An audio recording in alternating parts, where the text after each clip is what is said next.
envahir un milieu grâce à la multiplication végétative. Pour se multiplier dans un environnement proche, c'est-à-dire pour envahir un milieu, de nombreuses plantes se passent de graines. Elles se multiplient à partir d'organes particuliers qu'on appelle les organes de la multiplication végétative. Les nombreuses nouvelles plantes obtenues avec la multiplication végétative sont exactement identiques à la plante mère, exactement la même couleur par exemple. Voyons les différentes méthodes de la multiplication végétative. Chez l'iris, on va avoir le rhizome. On peut découper le rhizome de nombreuses fois et avoir autant de nouveaux plants avec exactement les couleurs de la plante d'origine. Chez la pomme de terre, c'est le tubercule.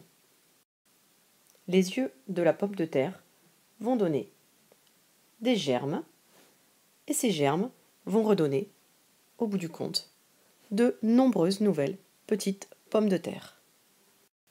Chez le fraisier, c'est le stolon, c'est-à-dire une tige horizontale qui, lorsqu'elle touche le sol, va former des racines et un nouveau plant de fraisier.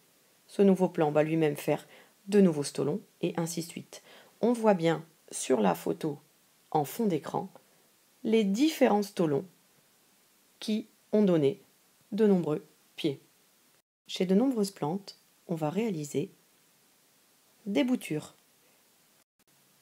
On prélève une partie de la plante, souvent une tige, comme chez le géranium, mais aussi une feuille, comme chez le Cympolia ou chez le sédum. Ces feuilles et ces tiges vont former des racines qui vont permettre la formation d'une nouvelle plante.